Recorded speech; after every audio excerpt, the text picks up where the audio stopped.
India will observe National Pollution Control Day on December 2nd this year.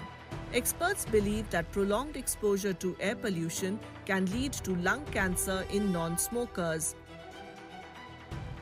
According to them, frequent exposure to airborne toxins, particularly in environments with poor to severe and hazardous air quality, poses a silent threat even to the healthiest individuals. Recently, there is a surge of lung cancer cases among the non-smokers. So that's very dangerous. Say, now around almost 65% of lung cancer deaths are related to smoking.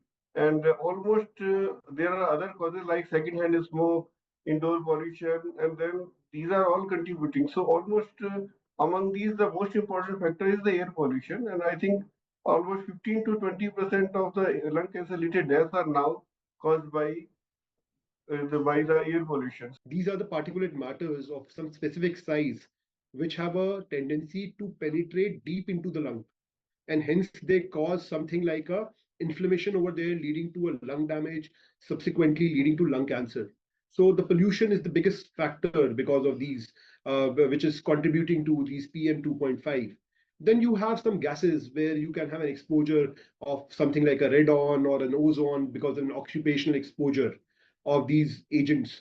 Thirdly, you have a something like a passive smoking. In addition to pollution due to vehicular and factory emissions, smoking is another major contributor to lung cancer deaths. According to a study by the American Lung Association, adults who do not smoke or use tobacco products but are exposed to second-hand smoke are at a 30% increased risk of developing lung cancer. Second-hand smoke and third-hand smoker, then they are equally affected by the risk of lung cancer if they are staying with the smoker or they are standing or sitting nearby the smokers. So once the patient inhales the smoke, which was exhaled by the first-hand smoker, is called the second-hand smoker. And this is equally dangerous, equally contributing for the lung cancer cases. If you love your near and dear ones, one should quit smoking.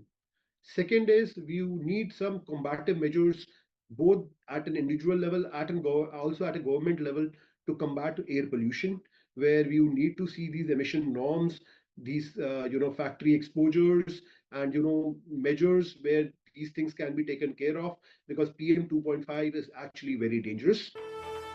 In addition to urging smokers to quit smoking, experts emphasize that given the rising levels of air pollution, particularly in Tier 1 and Tier 2 cities in India and other emerging economies, it is crucial to take immediate action to reduce air pollution.